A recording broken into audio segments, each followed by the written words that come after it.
ও ভাই বোনেরা, আজকে কিন্তু ভালোবাসার গল্প নিয়ে হাজির হয়ে গেলাম। সবাই আবার হাসবে না, চলে যাবে না।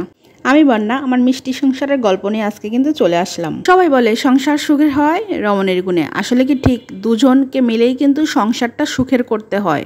যারা আমাকে বলো তোমাকে সবসময় হাসি খুশি দেখি, তাদের জন্য আজকে আমার টুইস্টটা।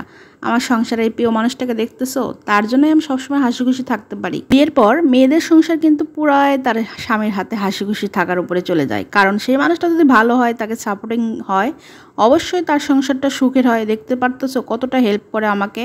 তার অফিসের কাজের ব্যস্ততার মাঝে যতটা সময় পায় আমাকে প্রচুর পরিমাণ হেল্প করে। আমি এইটা দেখালাম দেখে অনেকে আবার অনেক রকম কমেন্ট করতে পারো, সাবধানে কমেন্ট করিও। ভালোবাসা কিন্তু একতরফে হয় না। যাই হোক, তাকে আমি অনেকটা ভালোবাসি, সে আমাকে বাসে, সেই জন্য আমার কাজে অনেকটা হেল্প করে। এটা দেখে অনেকের আবার জুলকানি হইতে পারে। কারণ কি কাজ করতেছে আপনার সাথে হেল্প করলো এরকম বলতে পারো, কিন্তু এটা বলবা না। কারণ ভালো না বাসলে সে তোমাকে কখনো কাজে হেল্প করবে না। অনেক মানুষ আছে তারা কি করে, ঠ্যাঙের পর ঠ্যাং তুলে বসে থেকে রিমোটে টিভি দেখে, ঘরের কাজে কোনো হেল্প করে না। যাই হোক, আমাদের তিনজনের টোনাটনির সংসার বলতে পারো।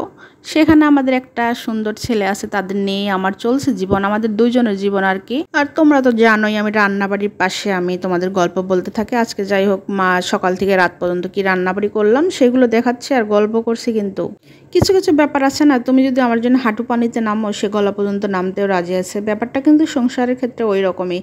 অবশ্যই দুজনের ভিতর বোঝাপড়া ভালো থাকতে হবে, স্যাক্রিফাইস থাকতে হবে।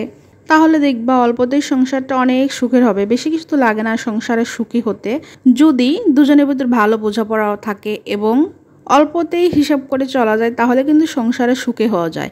ওটা কিপটে বলে না, ওটা সাংসারিক বলে। যতটুকু তোমার কামাই সেটার পর বেসিক করে তোমাকে চলতে হবে, তাহলেই সুখী হতে পারবা। আমার এত কথা শুনে তোমরা বলতে পারো আপনাদের ঝগড়া লাগে না। অবশ্যই আমাদের ঝগড়া লাগে না। সংসার জীবনে খুঁটিনাটি টুকটাক ও টুক মজার ছলে ঝগড়া হতেই পারে, কিন্তু বড় আকারে কখনো ঝগড়া হয়নি। কিন্তু ও বাপরে বাপ, এত কথা বলে দিচ্ছে, আবার চোখ দিও না আমার সংসারে। আমরা কিন্তু ভালো আছি, ভালোই যান থাকি, দোয়া করিও সবাই। কারণ অনেকে আছে আমাদের হাসি খুশি দেখে, যারা পাশে আছে আশেপাশে, মানে মোবাইলে না, তারা কি করে জানো, অনেক চোখ দেয়। তোমরা তো হাসি খুশি থাকো কিভাবে গো? যাই হোক, তাদের জন্য বলতে চাই, ধৈর্য ধরতে হয় দুজনকে। একজনের মন খারাপ হলে আরেকজন বুঝাতে হয়, আরেকজনের ধৈর্য ধরতে হয়। এইভাবে কিন্তু সংসার চলে। যাই হোক, মজার ছলে অনেক কথাই বলতেছি, অনেক দুষ্টুমি করলাম। আর এই যে ফলটা, ড্রাগন ফলটা, এটা কিন্তু আজকাল মোটামুটি বাজারে ভালোই চলতেছে। কালারটা টকটকে ঢকঢকে, কিন্তু খাইলে অনেক পুষ্টিগুণ আছে, সেই জন্য তো আমরা খেয়ে থাকি। ফলটা দেখে আবার গান মনে পড়ে গেল। কি গান? গোলাপি শাড়ি আর লাল লাল নীল। সংসার জীবন কিন্তু নাটক সিনেমার মতো না, বাস্তব জীবনে সবাই থাকবা, সংসার সুখের হবে। সকাল থেকে রাত পর্যন্ত কি কাজ করলাম সেটা তো দেখাইলাম, একটু আংশিক মাত্রা, সব কাজ তো আর দেখানো যায় না। এক কাপ চা খাবে তোমরা সবাই? চলে আসো।